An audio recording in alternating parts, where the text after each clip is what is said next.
French is here with us today with another special guest, Maya, which is very hard to believe was actually once known as number 30.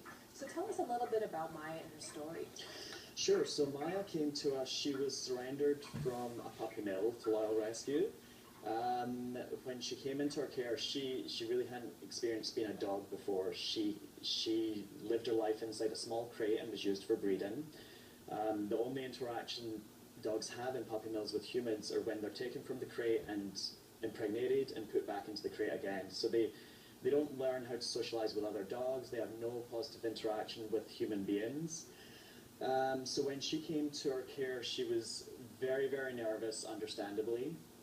But I mean, now she's in a loving foster home with one of her volunteers, and she's really come a long way already. She's learning how to interact with other dogs, how to be in a loving home. She's a sweet, calm little girl. I mean, as you can see, I can attest to that. She's been this rock star around here all morning. Right, long. exactly. With all these strange people and cameras and lights, and she's still just chilling. She's a very happy little girl. She's been spayed. She's up to date with all of her shots. So right now, really, what we're looking for is just a forever home for her. Now, Loyal Rescue does animals very differently. When we think about some of the things like Humane Society that do give animals a second chance, you guys do it in a completely different way. Can you explain what the process is? Sure. So first of all of the dogs we have within our care are in a loving foster home. So our volunteers are equipped to train and rehabilitate dogs.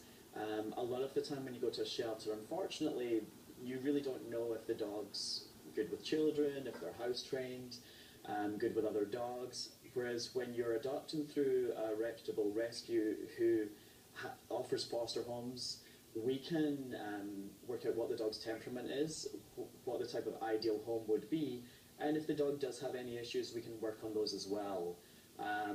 Our volunteers are all trained on how to house train a dog as well. So it's obviously not guaranteed when you adopt that the dog is going to be house trained, but you know that we've at least covered the basics. Exactly, yeah, the foundation's been set. And we know the type of dog they are as well. It's hard when a dog's kept in a kennel all day to know it, how much energy they have, whereas we see the dog in a home setting, so we know what the ideal home would be. I can even attest to that because I came over here with my lettuce wrap, and Maya did not lunch, she did not, so you know that this is a dog who has been gone through extensive amount of training. Exactly, yep. Yeah, so we definitely invest a lot of time and effort into rehabilitating our dogs so that they're ready to be adopted. We would never adopt a dog out that isn't ready to go to a great home. Because there can be some taboos when it comes to getting a puppy who has been